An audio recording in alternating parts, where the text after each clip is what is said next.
thanks for joining us today for our May tutorial on CorelDRAW Graphics Suite X7 Tracing Tips and Tricks. Now, what do we mean exactly when we talk about tracing? Tracing is basically taking a raster image, which could be a JPEG, bitmap or PNG file for example, and converting this into a vector graphic. And in today's webinar, we're going to be covering the following topics. We're going to be looking at the power trace settings in depth, and along the way, we're going to look at how to avoid the most common pitfalls when you're tracing an image. Now, the quality of the final vector graphic will depend on various factors, including the quality of the image that you're starting out with, for example, the image resolution, the sharpness of the image, and how it was exported, and we'll go into that more later on. In addition, we'll also be covering the following topics: preparing and simplifying images prior to tracing so that we get the best possible result, reducing nodes in the resulting vector objects, which will give us a much cleaner, smoother result. Then we'll move on to font recognition, because as you will already know if you've ever tried to trace text, the results can be a bit hit and miss. We'll also take a look at how to convert the colours in our traced objects to a colour palette that best suits our output purpose. So let's get started. So the first image we're going to trace today is this seagull image. Let's zoom in to take a closer look. I can see in the Object Properties Docker that I have an image resolution of 628 pixels and that the color mode is 24-bit color. What this means is that this image has anywhere up to 16 million different color shades. Now, when we run this image through PowerTrace, the application is going to have to analyze these colors and create larger blocks of color for our final vector. For this reason, with very high-res images, you might first get a message pop up telling you that the image resolution is going to be reduced. To save time, we're going to start by cropping the image down to the size we actually need. This will allow the tracing process to run much faster. Once we've cropped our image, the next step is to select the image and click on Trace Bitmap. At this point, we need to decide which of the following options is best for us. I would choose line art if I was scanning in a line drawing or perhaps an architectural blueprint. The low quality and high quality image options, on the other hand, will result in an almost photorealistic graphic. But if the main purpose of my trace is to get a group of objects that I can create a cut line around, or if I want to convert my image into simple blocks of colour, for a logo for example, then I will be probably working with one of these three options here: logo, detailed logo or clip art. In this case I'm going to choose logo because I'm not actually interested in recreating the seagull itself. I just want a group of vector objects that I can throw a cut line around. So let's click on logo.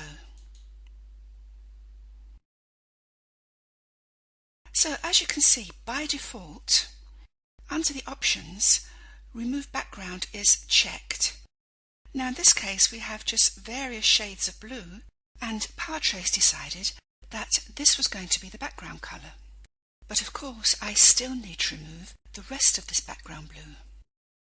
So to do that I'm going to click on Specify Colour, which brings back all of the colours in my image. I'm now going to grab my eyedropper tool and, holding down the Shift key, I'm going to pick out all of the colours I want removed. I'm holding down the Shift key because it allows me to remove multiple colours. So, what else do we have in our PowerTrace window? At the moment I'm in before and after view, so I can see my original image and my trace. You could of course choose one of the other options. I've got the option to zoom in and zoom out, or view this in a whole window, and I can use the hand here to pan around the image if I want to see particular details. If you've made a mistake, for example if I pick up too many colours with my eyedropper tool, I can either go back one step or I can reset the whole of the trace result, in which case it will start again from the beginning. Under the options, we can choose to have a higher performance, which means the trace runs through faster, or we can choose higher quality. This takes a bit longer, but as the name suggests, the final quality will be better. When we merge colours, and we'll be looking at merging colours a little later on, you can choose multiple colours to merge to one, and in this case it's going to average out the value of the colours. So whether it's CMYK or RGB, you'll end up with the average value of all the colours you chose. Or you can choose to merge all of the colours to the value of the first colour you select. Now in this case I'm not going to go to the Colour tab. I'm not going to do much with smoothing or corner smoothing, we'll be doing that later on, because all I really wanted was a vectorized version of the seagull so that I can run a cut line around this. So all I'm going to do now at the moment is click on OK. But before we go, if you don't want to keep your original image, you can also click on Delete Original Image, and then you're left just with the final vector object. So here's our vectorized seagull. Let's just zoom into this. And what I want to do now is to run an outline around the outside. Now, whenever you trace an image, the resulting vector graphic is always a group of objects. So if I wanted to edit any one of these vector shapes that you can see here, the first thing I would need to do is to ungroup it. But in this case, I'm just going to go up to Object, Shaping, and go down to Boundary. Now, if the boundary tool is a tool that you think you're going to be using quite frequently, why not start up a little customized toolbar on your desktop? To do this, go back to the tool that you want to choose and holding down the Control and Alt key, just drag it to the desktop. We'll be adding more tools to this as we go along, but what I want to do now is to actually delete the seagull vector. So here we have the group of objects that we created in PowerTrace. I'm just going to press Delete. If I zoom into here, we can see that the outline is still quite rough. And this is due basically to the way that the trace interprets the pixels. So if an image is very pixelated, you will get some rough edges here. But luckily we have a fantastic tool called the Smooth tool. Let's just zoom back out again. So let's have a look at how the Zoom tool works. If I grab the Shape tool and I select this object here, you can see we have literally hundreds of nodes. So in the past, if you wanted to reduce these nodes, you had a couple of options. You could click on Select All Nodes and use the Reduce Node button to increase the smoothness of the curve. But having said that, if you click on Reduce Nodes, some nodes are removed, but only to the point where the shape of the object would start to change. So Reduce Nodes takes away as many nodes as possible without changing the shape. Here, this slider bar on the other hand, I can again reduce nodes here, but as I reduce the nodes, the shape is going to change. So the smoothing tool works in the following manner. The smoothing tool itself has two properties in the property bar. You can change the size of the nib and you can change the rate or intensity at which the smoothing effect is applied. If you're using a graphic tablet, this will also respond to pen pressure. Now we can also reduce or increase the size of the nib by holding down the Shift key.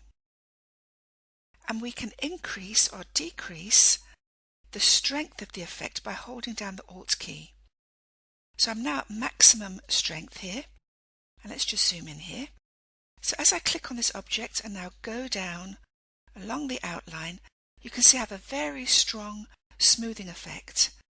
But the positive thing is I can now choose where I want my object to be smoothed.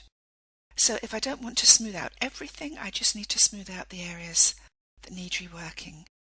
If I hold down the Alt key again and reduce the pressure, let's zoom in here again, it will smooth, but it's not smoothing to such an extent, so I'm keeping quite a lot of the detail. So let's smooth out our seagull outline, but before I do this, I'm just going to add another couple of tools to our custom toolbar. So I'm going to hold down the Control and Alt key, And first of all, take my shape tool over, and I'm going to hold down the Control and Alt key again and take over the Smooth tool. And this just makes it really handy to grab the tools that I need the most frequently. So selecting my seagull, I'm going to right click and choose a yellow outline so we can see this smoothing effect better. So here's my smoothing tool. Hold down the Alt key to increase the strength. And now I'm just going to go along, and you'll see as I'm going along I can just choose which parts of the seagull need smoothing. It's over here. And if it's smoothing too much, let's zoom out a little bit. Again, just hold down the Alt key, just reduce the pressure.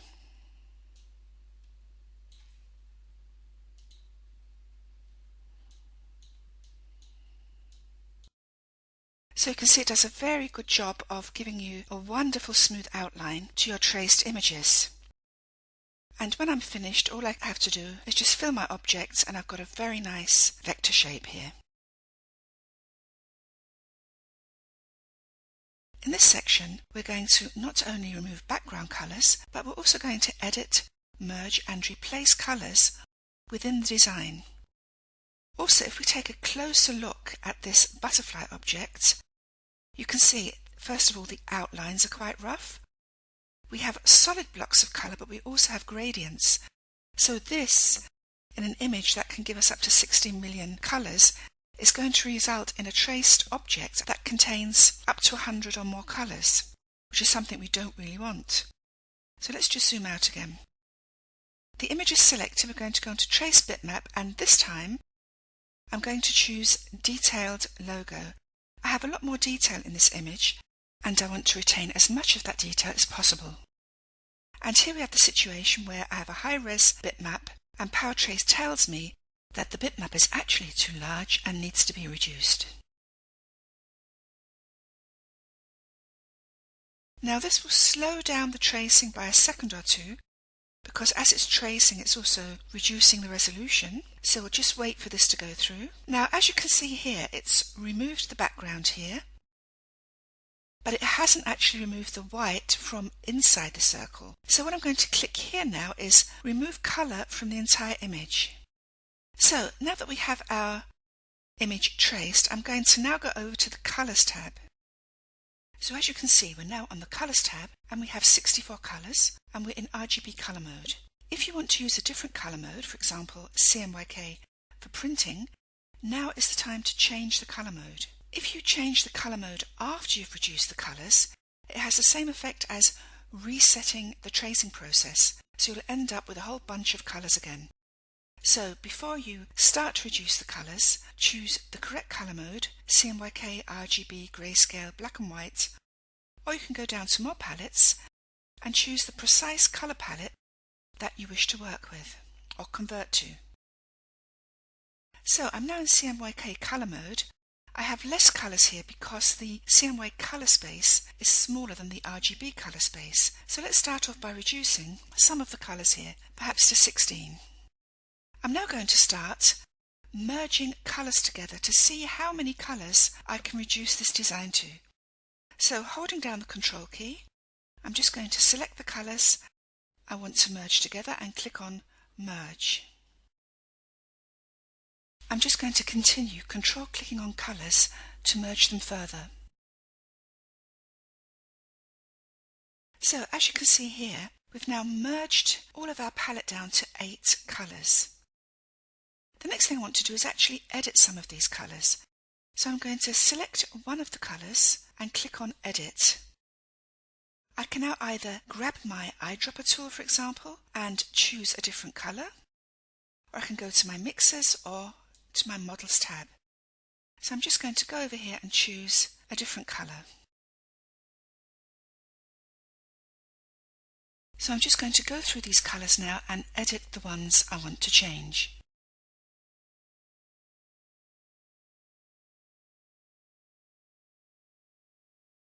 So now that I've edited the colours, I could actually save all of my colours here as we see them now as a colour palette. To do this, just click on the Save symbol, and I can save the colours here as my own custom palette.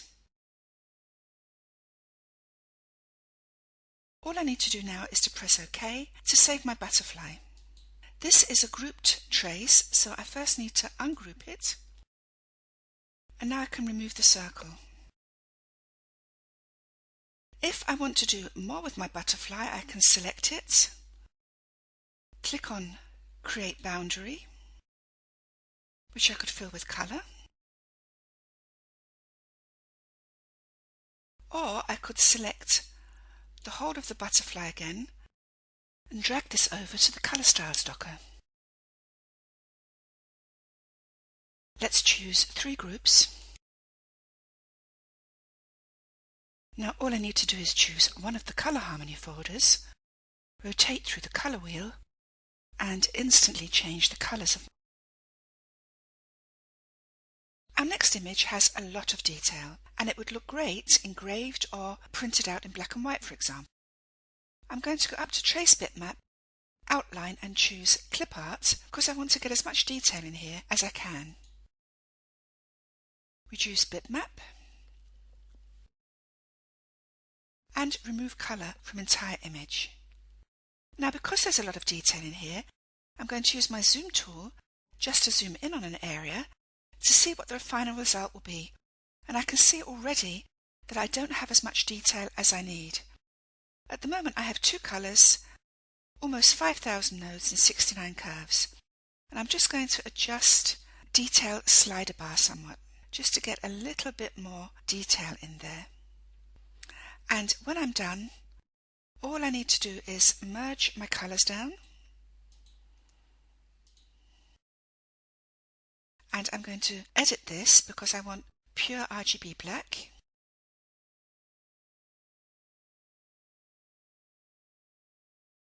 And we're ready to go. Now is a good time to introduce another tool, the Smart Fill tool, and holding down the Control and Alt key, I'm going to take this over to our new toolbar. Now the Smart Fill tool will fill in areas of adjoining or overlapping objects. So I'm going to use this now to create a bit more definition in this design. So with the Smart Fill tool selected, up in the property bar I'm going to choose Specify Colour, and I'm going to choose RGB black, which I'm just going to pick up with my eyedropper tool. The objects that are created within this design, I don't need an outline, so I'm just going to set this to no outline. And all I need to do now is click in the spaces to fill in areas of the design. Now I'm just filling this in with black at the moment, but for example if you're engraving or you're working with greyscale, you could of course at any point just go up to the property bar, choose one of the grayscale colours, and just add that.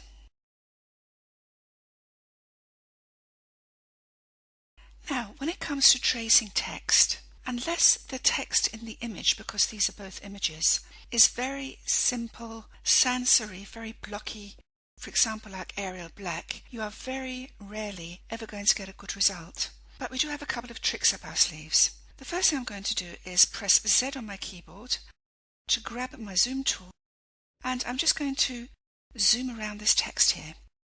And as you can see, this is quite a low-res image, and what I want to do actually is just to, instead of trying to trace this, I want to do a font recognition and just look to see if perhaps I have the font myself. So I'm going up to Text and down to What the Font, and while we're collecting tools for our toolbar, I'm just going to press Ctrl and Alt and just drag What the Font up to our toolbar. Now once you select What the Font, the cursor will change to a bullseye, and what we're going to do is we're going to go around this word, just trying to get as many letters as we can. If we're happy with that, click inside, and What the Font will now go online and attempt a font recognition. On the My Font website, we just need to go through the letters now and check that they've been recognized correctly.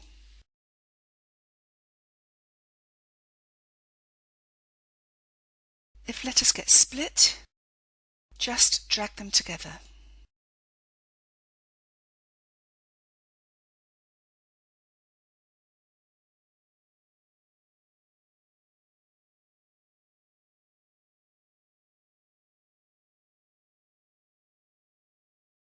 And once you've corrected everything, just click on Continue. You can now drag down the original text and just go and check which font this could possibly be. What the font works best with dark letters on a light background, and where you can sometimes have a problem is where you have a lighter text on a darker background. Sometimes not all the letters are picked up, but again there is a trick around this. So I'm just going to grab my rectangle tool, draw a shape roughly the same size as my text, click on the Quick Customize button, and I'm going to open up the lens docker. I'm now going to convert this rectangle into a color inversion lens. And let's just click on Apply. Now, when I move this lens over the text, I'm back to my dark letters on a light background, and I can start using What the Font again. But you only need this if you are actually having problems. Normally it will pick up most of the letters on the first try.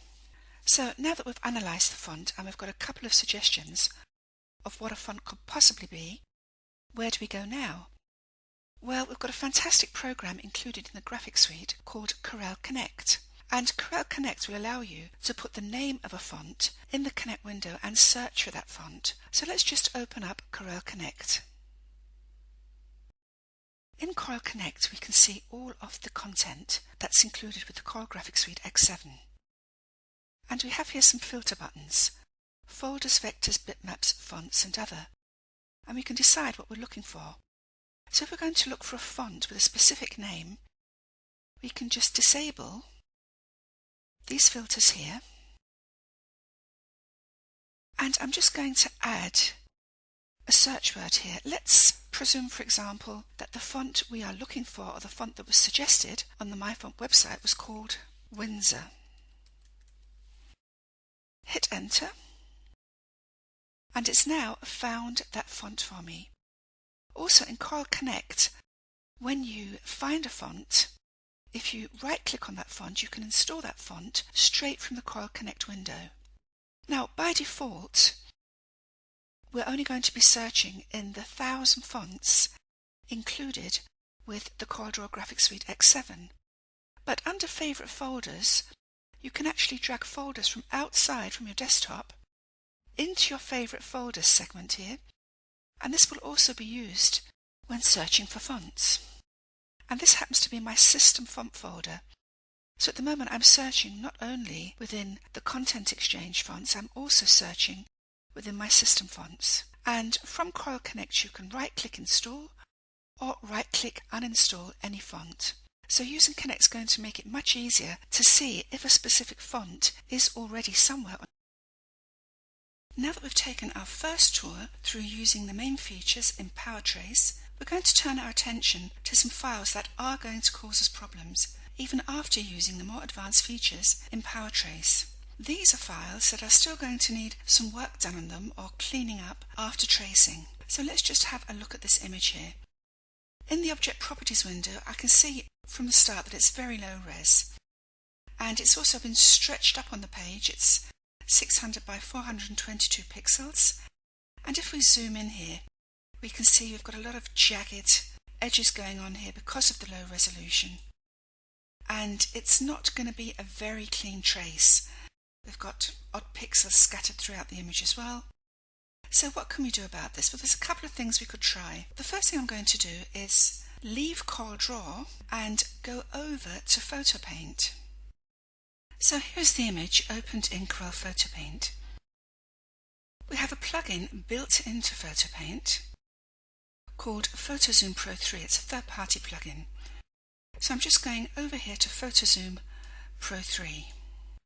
When you first open up PhotoZoom Pro 3, you'll be asked to register, and it's a free registration, and this will send you an unlock key to unlock the plugin. So what I'm going to do here first of all is I'm just going to up the resolution. Let's up this to perhaps 600, and I'm just going to reduce the size a little bit.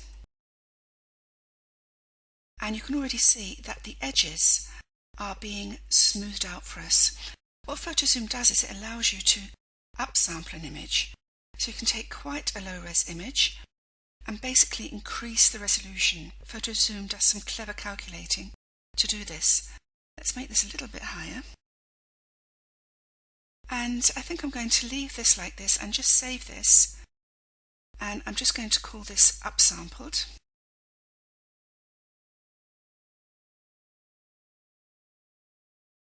And save it to the desktop.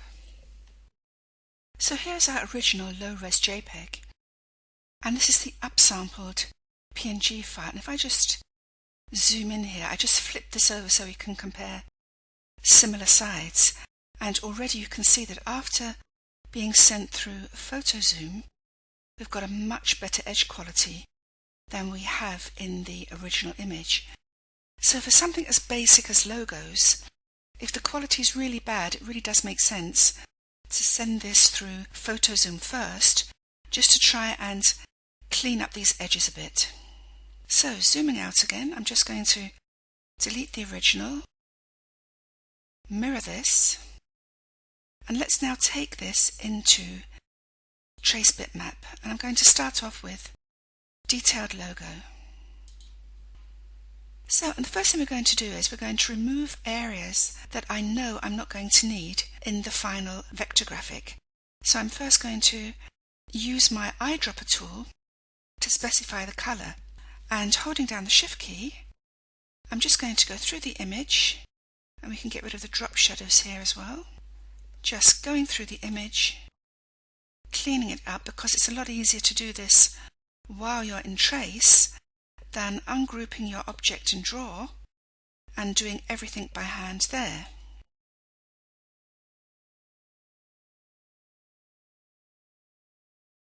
And when I'm done, I'm just going to click on OK. If you wanted to, you could of course go over to the Colour tab and reduce the colours down to 3 or 4. Or we could merge the colours, so any grey areas we can merge here. Let's just try reducing these colours. I'm going to start off with 5. Perhaps go down to 4. And here I have 4 colours. Of course, if I wanted pure white, I could go in and edit this. And on my Models tab, I would say 255. Or you can also type a name in the colour box. And let's just get nice pure colours going here. Let's type in red.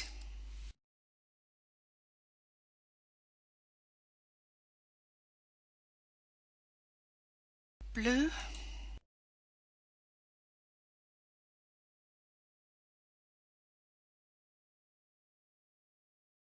And the grey we can leave as it is. I'm now going to zoom into my finished vector graphic and ungroup this. And let's just have another look at what we have here. So this seems to be a separate object that I don't need. This appears to be a hole. So I'm just going to grab my shape tool. Now, with the shape tool selected, it's quite hard to select around things at an angle because the shape tool wants to do a square selection. If, however, you hold down the Alt key, you can do a freehand selection. So I'm just going to select around this hole, holding down the Alt key, and press Delete on my keyboard to delete those nodes. And I've actually closed that hole here. Now if we zoom in a bit further, we can also see that this is not how it should be. So again, I would hold down my Alt key, select the edge nodes, and make all of these straight lines.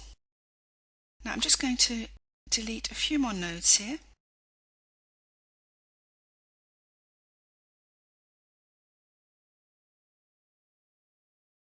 Because the idea is to get everything as it should have been when we first trace this. So I'm just going to go around these nodes here, converting to lines, and any nodes I don't need I can just remove as part of the cleaning up process.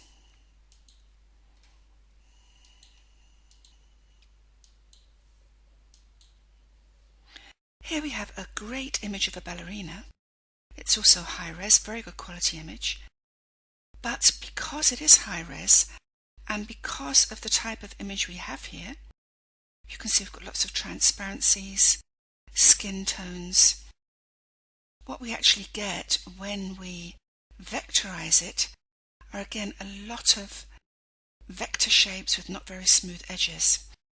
And what I'm actually looking for is something more like this. I want a resulting vector that has a lot of solid blocks of colour. So how do we do this? Well, I'm going to start off first of all by selecting and copying my image, and I'm just going to paste this into a new document. Now in this case we're actually going to be working with the Object Manager. And the first thing I want to do is to create a duplicate of my image by selecting the object in the Object Manager, pressing plus on my numerical keyboard. Let's just do that again. And here I have the image doubled. Now why do I need this image twice? The lower image, I'm going to right click and lock this to the page. In a little while we'll be using this lower image as a template for creating our vector objects. The upper image, because I actually have two images on top of each other, as you can see here. The top image I'm now going to send through PowerTrace. Let's choose Clip Art.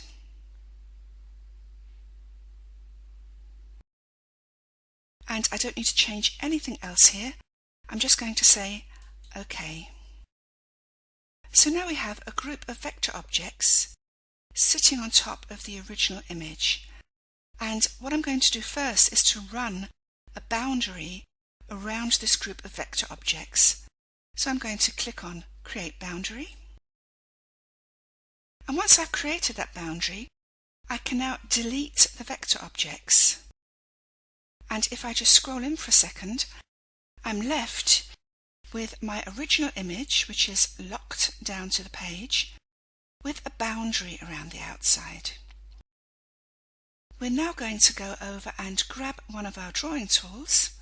Let's choose the freehand tool.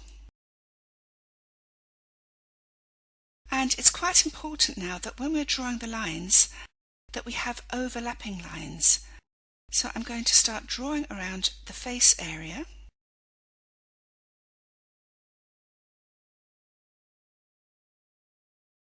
Just making sure these lines overlap, because I now want to use the Smart Fill tool. So I click on the Smart Fill tool. I don't need an outline. And the colour I want to use is the skin colour. Click inside and I now have my skin-shaped object. Now this object is sitting above the boundary, so I'm just going to drag that below the boundary, and this line here we can just delete that. So here's our first object. So let's go back to our freehand tool, and now let's create some hair. So again, I'm creating an overlapping line. Go back to our Smart Fill tool, and now we're going to pick up the hair colour and click, and bring that brown object below the boundary. and this top curve we can now remove. So I'm actually working with the freehand tool, the Smart Fill tool, and working with the Object Manager just to place the objects in the correct position. So let's create one more object.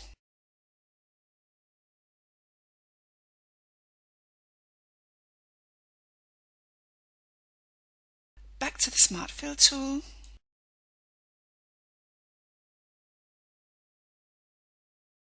Bring this below the boundary and delete the curve.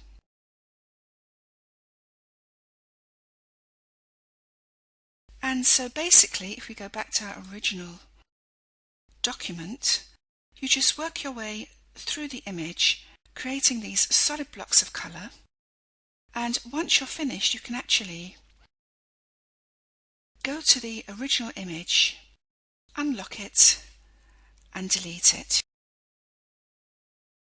So we're coming near to the end of our tracing tutorial today, and I'd like to finish off with a couple of more tips for you. An image such as this one here looks at a distance fairly simple. To look at it, you would think it was just a brown and black image. However, because it is high res, when you run this through Corel PowerTrace, you'll see that you end up again with objects that don't look very pretty. So let's just zoom in a little bit more here. So you end up with something like this. And the final trace here has got something like 34 curves, 7,000 nodes and 10 colours. But if you take that same image and convert it before you trace it to grayscale, you're going to get a much better result. So let's just try this. So I'm going to select this image. I'm going up to bitmaps, mode, and I'm going to convert this to grayscale. Because it's 8-bit, instead of a possible 16 million colours, we're only going to have a maximum of 256 colours. And let's now take this into trace. So remember what the original looked like? And I think we'll go for logo with this one. So here we have a very nice clean result. There's one little object over here. Let's check the colours. Again, I could go through here, holding down the Control key, select some of these colours and gradually merge them all together. Let's just say OK to this. And this is our final trace. We would need to go in with the Shape tool and just tidy this up a little bit. But all in all, it's a much better result than if we'd have left this image with the original brown colours. Now, there's not much you can do about the quality of images that other people send to you, apart from ask them nicely to send you images of a good quality and resolution. But if you do have any influence over the images that you receive, then there's a couple of things I'd just like to point out. So the first of these is anti-aliasing. Now, when you anti-alias an image, what you're basically trying to do is create the illusion of having nice smooth edges. So when you save a JPEG, for example, with anti-aliasing, you're going to get quite a bit of noise along the edge where extra pixels are being generated to try and smooth out this jagged edge. If on the other hand I go over to an image that hasn't been anti-aliased, you can see I've got nice, clean, bold blocks of colour. So let's just put this to the test. I'm just going to select these three objects here. I'm going to export them. Let's choose JPEG. Selected objects only. And let's zoom in here. At the moment, anti-aliasing is checked, so I'm just going to grab here and just zoom in. And already you can see we've got extra colours in here that we don't really need if you want to trace something. So let's just take out the anti-aliasing check. And now I've got these nice, strong blocks of colour. So if anybody is sending you a photo of a logo, for example, just ask them if when they're exporting it, perhaps as a JPEG, just to uncheck the anti-aliasing box, and then you'll get a much better, crisper result when you send your image through PowerTrace. And the other thing that's worth taking a look at is dithering. Dithering will have a similar effect. If you're working with 8-bit colour, dithering will create a lot of extra pixel noise in your image and not give you these nice solid blocks of colour that you'd have if you had the dithering deactivated. To finish off our webinar today, we're going to take a look at a worst case scenario image. Here over on the left we have a photo of an embroidery. Let's just zoom into this. Look at that. Now, when you run this through Trace, you're going to end up with something like this, lots of little itty-bitty vector objects that you can't really do anything with. So, what do we do with this?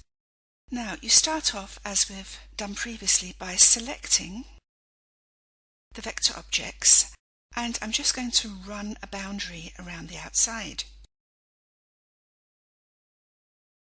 So here is the boundary. So let's just zoom in here.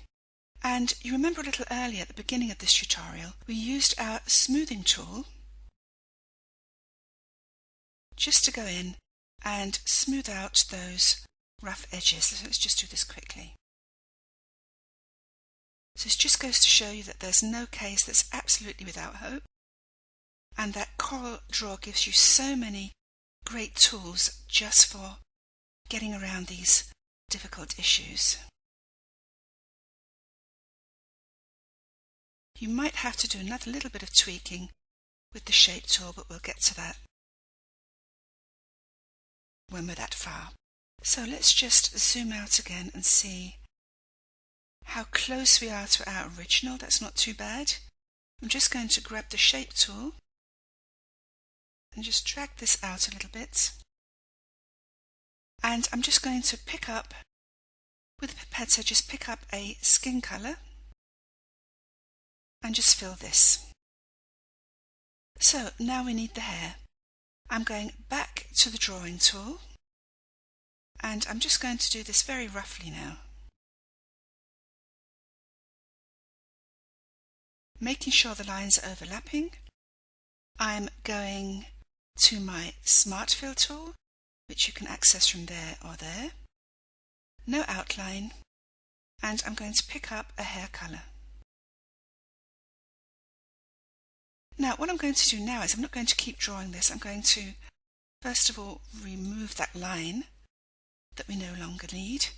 So I'm now going to select the object, press the plus key to make a duplicate, and now holding down the shift key I'm just going to reduce the size of that. So plus on the keyboard, let's choose a paler blue, hold down the shift key and just go into here again. So you can see you can actually use the drawing tools, the Smart Fill tool, the smoothing tool, just to really quickly get from something like this to quite a very good shape. Now let's just go over here, and I just finish this off by using my ellipse tools, my drawing tools, just to finish off this face, because trying to work otherwise with something of such low quality is never going to work. So thank you very much for joining us today. I hope that this webinar has been useful for you, and I hope to see you in the very near future.